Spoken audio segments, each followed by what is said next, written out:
بسم اللہ الرحمن الرحیم۔ حکومت نے حال ہی میں آڈیو لیک پر ایک کمیشن بنایا ہے جس کا اعلان کیا گیا ہے، اور یہ تمام ججوں پر مشتمل ہے، اس میں کوئی سول آدمی موجود نہیں۔ اس سلسلے میں ابھی پاکستان کے ایک بہت سینئر سیاستدان، محب وطن سیاستدان، اور میں سمجھتا ہوں کہ اس سیاستدانوں کی لاٹ میں ایک کمیٹڈ آدمی، ایک ورکر آدمی جس کا نام پرویز رشید ہے، انہوں نے ایک ٹویٹ کیا ہے۔ ناظرین، وہ میں پڑھ کے آپ کو سناتا ہوں۔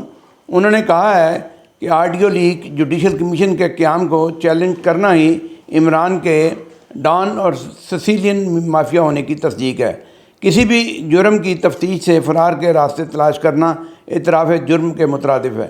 عمران کا خوف شہادت ہے کہ اس کے سازشی اور سہولت کار بے نقاب ہونے جا رہے ہیں۔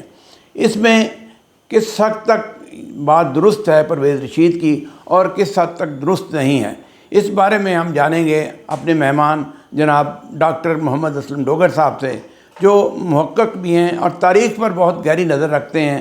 اگرچہ یہ عدلیہ کا معاملہ ہے لیکن ہم اس پہ کوئی کامنٹ نہیں کر رہے۔ ہماری خواہش یہ ہے ہم ناظرین کو صحیح صورتحال سے آگاہ کریں کہ یہ تمام جو چیزیں ہو رہی ہیں اس میں پاکستان کا کس حد تک بھلا ہے اور پاکستان کو اس سے کس طرح موجودہ کشمکش اس سے نکلنے میں مدد ملے گی۔ جی السلام علیکم۔ آپ نے جیسے پرویز رشید صاحب کے متعلق جملے بولے، میں تو اس سے بھی زیادہ کہوں گا کہ وہ بڑے قابل احترام ہیں، اور بڑی وہ ان کی گفتگو جو ہوتی ہے اس میں دانش بھی ہوتی ہے، ٹھہراؤ بھی ہوتا ہے، لیکن ظاہر ہے وہ پی ایم ایل این کے ساتھ ہیں اور کھل کے اس کے ساتھ ہیں، تو یہ ایک میں سمجھتا ہوں کہ انہوں نے پی ایم ایل این کا نقطہ نظر جو ہے وہ بیان کیا ہے۔ لیکن میری ایسی خواہش ہے کہ کاش وہ یہ سسلین مافیا اور اس طرح کے نام کم از کم پرویز صاحب استعمال نہ کرتے۔ نہیں، پرویز صاحب نے نام تو ججوں کے حوالے سے لیا ہے، انہوں نے اپنی طرف، میں بات کر رہا ہوں نا کہ اس حوالے سے وہ جو ایک یہ تو ججوں کا ایٹریبیوٹ کر رہے ہیں، لیکن ان کی طرف سے یہ بات نہ آتی تو مجھے کو زیادہ خوشی ہوتی۔ پہلی بات تو یہ ہے۔ دوسری بات یہ ہے کہ آپ ایک کنفرنٹیشن کی ایک اور انڈیکیشن دے رہی ہے یہ ان کی ٹویٹ جو ہے کہ یعنی ایک کمیشن گورنمنٹ بناتی ہے، ججوں پہ بناتی ہے، جج جو ہیں وہ اس پہ کارروائی کر رہے ہیں، بلکہ ججوں کا میں نے ایک خبر پڑھی تھی کہ وہ کہتے تھے کہ چونکہ اس میں خواتین عمر سیدھا خواتین ہیں تو ہم کچھ ہیئرنگ جو ہے وہ لاہور جا کے بھی کریں گے تاکہ انہیں ٹریولنگ وغیرہ نہ کرنی پڑے۔ تو میرا خیال ہے کہ وہ جج جو ہیں وہ بھی ان پہ بھی اعتماد کرنا چاہیے، وہ بھی سپریم کورٹ کے جج ہیں اور انہیں بھی موقع دینا چاہیے کہ یہ ساری چیزوں کو آگے لے کے آئیں۔ لیکن تحریک انصاف جو ہے اس کا خیال ہے کہ یہ ان کے خلاف ایک پریشر ٹیکٹس ہے، اور وہ ظاہر ہے انہوں نے ایک رٹ کی ہے۔ اب اس رٹ پہ جو ہے سپریم کورٹ کیا ڈیسیجن کرتی ہے یہ تو پھر اس کا یہ تو وقت آنے پہ پتہ چلے گا۔ لیکن اب بات یہ ہے کہ پی ٹی آئی جو ہے وہ بھی کوئی ایسا رسک لینے کے لیے تیار نہیں نظر آتی کہ جس میں اس کو خطرہ ہو کہ اس کے خلاف کو فیصلہ آ جائے گا، یا تو اس کا مطلب یہ کہ یہ رٹ کرنے کا مطلب یہ ہے کہ وہ جو بھی کانٹینٹ ہیں اس کے آڈیو میں آئے تھے تو ان کے متعلق انہیں شبہ ہے کہ شاید یہ چیزیں جو اگر آئیں گی تو ہمیں ڈیمیج کریں گی۔ تو یہ ایک تو انڈیکیشن اس چیز کی ہے کہ ان کے خوف کو بیان کر رہی ہے کہ اگر حقائق اس معاملے میں سامنے آتے ہیں تو وہ ان کے لیے مناسب نہیں ہوگا۔ آپ دیکھیں نا کہ ریٹ کرتے ہی اب تب ہے نا کہ جب آپ کو ایک ہوتا ہے کہ جی آپ خدشہ ہوتا ہے تو یہ خدشہ جو ہے وہ انڈیکیٹ کر رہا ہے۔ ڈاکٹر صاحب، کیا یہ بات درست ہے کہ اگر supreme court Sicilian mafia, God father اور ڈان جیسے القابات ایک سیاستدان کو نہ دیتی اور یہ استعمال نہ کرتی تو جو گریوٹی ہے اس وقت، جو سنگینی ہے حالات کی، یہ اس قدر پیدا نہ ہوتی جس قدر وقت کے ساتھ ساتھ بڑھی ہے اور پیدا ہوئی ہے؟ یہ تو دیکھیں ایک بڑی جرنلزم میں کہا جاتا ہے، یہ کورٹ کے آرڈرز میں تو خاص طور پہ کہا جاتا ہے کہ آپ کسی کو چور نہیں کہہ سکتے۔ آپ کا طریقہ کار یہ ہوتا ہے کہ آپ کہتے ہیں کہ آپ نے یہ جرم کیا، آپ نے یہ جرم کیا، آپ نے یہ جرم کیا۔ یہ پڑھنے والے فیصلہ کرتے ہیں ایٹ دی اینڈ جا کے کہ چور ہے، ڈاکو ہے، نہیں ہے، جو بھی ہے۔ تو میرا خیال ہے کہ وہ کوئی جو زبان ہے اس پہ تو سارے لوگ کہیں گے کہ کوئی پاکستانی جو سپریم کورٹ ہے، پاکستانی عدلیہ جو ہے اس کے لیے کوئی قابل فخر زبان نہیں ہے کہ یہ وہ کسی کے لیے بھی استعمال کرے، اور اس کو نہیں ایسی کرنی چاہیے، کیونکہ یہ پھر ایک غلط روایتیں پڑ جاتی ہیں، غلط روایتیں ڈال کے۔ ہمارے ہاں تو ایک تماشے کا کلچر ہے نا، اس میں ایک شاباش لینا، چیزیں کرنا یہ بڑا آسان ہے، لیکن اس راستے پہ چلنا کہ جو تھوڑا سا اپوزٹ راستہ ہوتا ہے وہ بڑا مشکل ہوتا ہے۔ وہ ایک جناح فلم ہے نا ایم ایس اکبر کی، اس میں ایک لیڈر جو ہے جناح کو کہتے ہیں کہ ہمارے پاس کچھ لیڈی ماؤنٹ بیٹن کی اور نہرو کی جو خط و کتابت ہے تو میں چاہتا ہوں کہ آپ اس کو استعمال کریں۔ اس نے کہا نہیں یہ نہیں کرنا، میں نے یہ نہیں کرنا، ہمارے ہاں ہم نے یہ ڈرٹی پالیٹکس نہیں کرنی۔ حالانکہ وہ اس وقت وہ کی جاتی تو نہرو جو ماؤنٹ بیٹن جو تھے جنہوں نے ایک رول ادا کیا, ان کی بڑی پوزیشن گڑبڑ ہو جاتی, وہ بڑا ایک امبیرسنگ صورتحال پیدا ہو جاتی, لیکن جناح نے نہیں کیا. اسی طرح سے آپ دیکھیں کہ یہ باؤنڈری کمیشن جو ہے جب بنا تو انہیں بتایا گیا کہ جج جو ہیں یہ ہمارے حق میں فیصلہ نہیں کر رہے. انہوں نے کہا یہ بات یہ ہے کہ ہم ایک پہ ایگری کر چکے ہیں, ایک بات پہ ایگری کر چکے ہیں, ہم نے یہ نہیں دیکھنا کہ یہ چیزیں کیسی ہیں, اب ہم اس سے نہیں مڑ سکتے. تو اب آپ دیکھیں کہ اگر فرض کریں کہ جناح اس وقت ایک اس بات کو لے کے بیٹھ جاتے تو ان کی اتنا وقت تو ان کے پاس تھا نہیں, تو شاید پاکستان بھی نہ بنتا, یہ بھی ہو سکتا تھا. بات یہ ہے کہ ہمارا ایشو یہ ہے کہ ہم معاملات کو حل نہیں کرتے. دیکھیں آپ جو بھی انگریزوں کو برا کہہ لیں, آپ اس کو ریڈ کلف کو جو بھی برا کہہ لیں, آپ دیکھیں کہ وہ بندہ آیا 1-1.5 ہفتے میں اس نے پورا آپ کا بنا کے تو نقشہ دے کے چلا گیا. ہم کشمیر کے مسئلے میں الجھے ہوئے ہیں, نہ انڈیا مان رہا ہے, اس پہ کشمیر سے کئی گنا پیسہ بندے فوت مر چکے ہیں اور بہت شہادتیں ہوئی ہیں. فیصلہ نہیں کر پائے. شاید مجھے ایک بات یاد آ رہی ہے کہ ہم لوگ گفتگو میں پڑ جاتے ہیں, ہمیں گفتگو کرنا, مقدمے بازی کرنا, چیزوں کو لنگر آن کرنا یہ اچھا لگتا ہے. تو میں یہ سمجھتا ہوں کہ یہ بھی جو ہمارا ایک قومی مزاج ہے یا کلچرل ہے, یہ پی ٹی آئی کی جو ایک اس کی اپلیکیشن ہے کہ اچھا کوئی نہیں, کوئی گڑبڑ اگر آنے کا فیصلہ ہے تو آپ اس کو ایک کر دو, اس کو لنگر آن کر دو. ڈاکٹر صاحب ایسا تو نہیں ہے کہ جس طرح کا عدالتوں نے رویہ اختیار کیا ہے, انہوں نے بھی ایک خلیج بڑھانے میں اپنا کردار ادا کیا ہے. یعنی سیاسی جماعتوں کے درمیان ایک جو خلیج اس وقت پہنچی ہوئی ہے, لڑائی مار کٹائی سے لے کر, بلکہ ایک دوسرے کی شکل دیکھنے کا روادار نہیں, ایک کے ساتھ بیٹھنے کے لیے تیار ہیں, اور بالخصوص اس میں ایک سیاسی جماعت کا کردار زیادہ ہے. ملک صاحب یہ میرا خیال ہے کہ شاید میں ادب کے ساتھ آپ سے میں بہت سیکھتا ہوں, اللہ تعالیٰ آپ کو سلامت رکھے. میرے دل میں ہی آپ کا بڑا احترام ہے. میں تھوڑی سی میں ابھی چاہتا ہوں کہ اس چیز کو دیکھا جائے, کیونکہ ہمارے ہاں ہوتا یہ ہے کہ جو ساتھ شامل ہوتا ہے وہ اکثر تم آپ کے خلاف ہوتا ہے.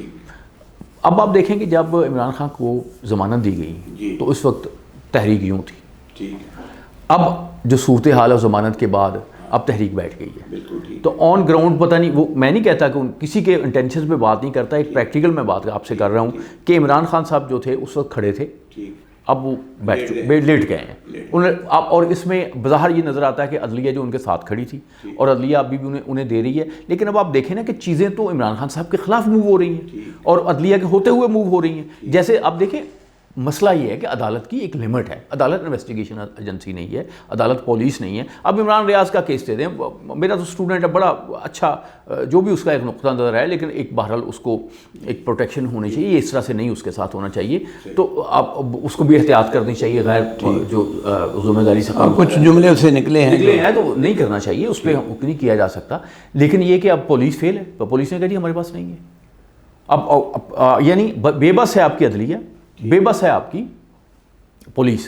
تو جب اس طرح کی صورتحال ہو تو تھوڑا سا سوچنا چاہیے کہ ملک صاحب بات یہ ہے کہ جب آرڈر وہ دینے چاہیے پولیس کو یا جو بھی ادارہ ہے اس کو وہ آرڈر کرنے چاہیے جو وہ امپلیمنٹ کر سکے. اب آپ مجھے وہ حکم دیں کہ میں ہوا میں اڑنا شروع کر دوں, ٹھیک, یہ ممکن نہیں ہے, ممکن نہیں ہے. تو آپ نے اسی گراؤنڈ مطلب ہم نے اسی معاشرے میں رہنا ہے. میں کہتا ہوں کہ خدا کے واسطے کہ گراؤنڈ ریالٹیز کو دیکھیں کسی کی بڑی. اچھا ڈاکٹر صاحب کی گراؤنڈ ریالٹی سے مجھے سمجھ آ رہی ہے بات کی کہ 9-10 مئی کے واقعات جو ہوئے ہیں وہ اب اگلی عمران خان کی جو ضمانتوں کا سلسلہ ہے یا ان کی جو عدالتوں میں کارروائیوں کا معاملات ہیں وہ اب دیکھیں کہ ڈیگریڈ ہوں گے, یعنی عدالتیں ان کو اس طرح ریلیف نہیں دے سکیں گی. ملک صاحب چیزوں کو ایسے ہی نہیں دیکھنا چاہیے کہ آج کیا صورتحال ہے. اب آپ دیکھیں کہ مقبولیت کوئی پرماننٹ چیز نہیں ہوتی. عمران خان کے پاس یہ سپورٹ نہیں ہے. میں ایک بات کرتا ہوں آپ سے, اب یعنی جب عمران خان کو اقتدار سے رخصت کیا گیا تو وہ لوئسٹ ان کی ایک مقبولیت تھی, اس کے بعد رائز کر گئی. اب فرض کریں عمران خان صاحب اقتدار میں آتے ہیں اور جو ایڈمنسٹریشن ہے, اسٹیبلشمنٹ ہے, یا جو آپ ادارے ہیں انہیں تو آپ نے ہینڈی کیپ کر دیا, بٹھا دیا. اب آپ کی ظاہر ہے کہ جیسے آپ کا اکانومی کے معاملات ہیں, آپ ان پاپولر تو ہوں گے, کوئی حکومت بھی ہے ان پاپولر ہوگی. اچھا جب آپ ان پاپولر ہوں گے تو آپ کے خلاف اپوزیشن آئے گی, تو یہ ادارے جنہیں آپ کا سپورٹ دینی چاہیے, جنہیں آپ ویک کر رہے ہیں کسی نہ کسی طریقے سے, آپ کی وجہ سے ویک ہو رہے ہیں یا آپ کو بہانہ بنا کے انہیں ویک کیا جا رہا ہے, یہ آپ کے ساتھ نہیں کھڑے ہو سکیں گے. تو جب یہ نہیں کھڑے ہو سکیں گے کوئی بھی گورنمنٹ فیل ہو جائے گی. جب گورنمنٹ فیل ہو جائے گی تو ظاہر آپ کی ریاست فیل ہوگی. تو میں کہتا ہوں کہ چیزوں کو اس طرف سے روکیں, تھوڑا سا ایک اپنے مفاد کی, پولیٹیکل مفاد کی قربانی دیں, روکیں. پی ایم ایل این کو بھی سوچنا چاہیے, پی ڈی ایم کی پارٹیوں کو بھی یہ سوچنا چاہیے کہ یہ جو ایک مسئلہ بنا ہوا ہے, اب آپ دیکھیں نا جو کچھ بھی ہے, کیا ہو گیا, عمران خان کو اقتدار نہیں ملا, کسی اور کو بھی نہیں ملے گا. اب ایک ہو گئی ہے کہ یہ جو نگران ہیں ان کی کانسٹیٹیوشنل کیا ویلیو ہے, ایک ریٹ بھی ہو گئی ہے. کل یہ ہے کہ کل آپ کے پاس آپ کہاں سے ایک فیصلہ کریں گے, کیونکہ پھر آپ کو اب یہ کرنا پڑے گا اگر یہ اس طرح سے ساری صورتحال چلتی ہے کہ یا تو آپ کوئی ایمرجنسی لگائیں اور کچھ کریں اور اس میں کوئی آپ پریزیڈنٹ کو یوز کریں اور کچھ استعمال کریں, یا آپ کورٹ سے کو پرمیشن لیں, کیونکہ آپ کے پاس تو آپشنز کم ہوتے جا رہے ہیں. پی ایم ایل این کے پاس بھی آپشنز کم ہوتے جا رہے ہیں, گورنمنٹ کے پاس بھی آپشنز کم ہوتے جا رہے ہیں. تو یہ کم آپشنز والی جو صورتحال ہے اس کو سوچنا چاہیے. ڈاکٹر صاحب اس ساری صورتحال میں آپ یہ جو کمیشن کے بارے میں جو ریٹ ہوئی ہے, آپ سمجھتے ہیں کہ یہ عدلیہ اس کو صحیح طرح دیکھ سکے گی, مانے گی؟ دیکھیں یہ تو کہ یہ کہنا کہ عدلیہ کیا فیصلہ کرے گی یہ تو غیر مناسب نہیں ہے, اس پہ تو کوئی گفتگو نہیں کی جا سکتی. لیکن میں یہ سمجھتا ہوں کہ ایک تو عدلیہ کے فیصلے ہیں, ایک جو گراؤنڈ پہ ان کا امپیکٹ ہو رہا ہے, وہ دونوں بڑے فرق ہیں. بہت فرق ہے, بہت فرق. اور چونکہ یہ جو گراؤنڈ پہ ریالٹیز ہیں, جو ہارڈ ریالٹیز ہیں, کچھ اور ہیں, عدلیہ کے فیصلے کچھ اور ہیں. عدلیہ کیا فیصلہ کرتی ہے, میں سمجھتا ہوں کہ پی ٹی آئی جو ہے ایک میجر غلطی کر رہی ہے, اور وہ یہ غلطی کر رہی ہے کہ پی ٹی آئی کا سارا انحصار دو چیزوں پہ ہے, عدلیہ پہ ہے اور سوشل میڈیا پہ ہے. یہ دونوں چیزیں جو ہیں یہ انہیں اس طرح سے طاقت نہیں دے سکتی. اب آپ دیکھیں نا کہ عدلیہ پاکستان کی تاریخ میں پہلی دفعہ ہوا ہے کہ اس طرح سے بہیو کر رہی ہے, ورنہ عدلیہ جو ہے ہر جو فیصلہ ہے نظریہ ضرورت عدلیہ سے آیا, مشرف کو جو ہے وہ عدلیہ سے ملا, بہت سارے فیصلے, بہت ساری چیزیں ہیں وہ لگتا ہے کہ نہیں اسٹیبلشمنٹ کے خلاف عمل کر رہی, تو میں نہیں سمجھتا کہ عدلیہ کر سکے گی یا الٹیمیٹلی کچھ ایسا ہو سکے گا. اب یہ بعد میں جب آپ 2 سال کے بعد دیکھیں گے تو چیزیں آپ کو اور طرح سے نظر آئیں گی. آن گراؤنڈ ریالٹیز اور ہیں. میں سمجھتا ہوں کہ آن گراؤنڈ ریالٹیز کو سمجھیں, پولیٹیکل فورسز کو اکٹھا کریں, مذاکرات کی طرف جائیں اور معاملات کو حل کریں. عمران خان صاحب کے لیے یہ کنفرنٹیشن جو ہے سب سے زیادہ نقصان دہ ہے.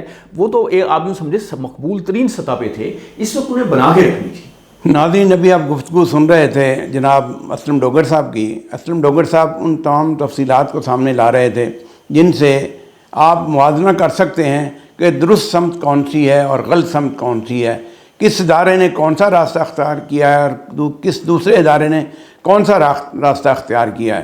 اس کے باوجود میرے خیال میں اس بات کی گنجائش موجود ہے کہ قوم کو, ملک کو, اداروں کو ایک ہی سمت, ایک ہی صورت میں اپنے آپ کو برقرار رکھنے کی ضرورت ہے کہ ہم منصفانہ فیصلے کریں, ہم وہ فیصلے کریں جو گراؤنڈ ریالٹی پہ ہوں, اور اس سے وہ جو فرق نظر آ رہا ہے وہ ختم ہو جائے گا. ناظرین آپ کا بہت شکریہ. انشاءاللہ ہمارا آج کا پروگرام ختم ہوتا ہے. اگلے پروگرام تک ہمیں اجازت دیجیے. اللہ حافظ.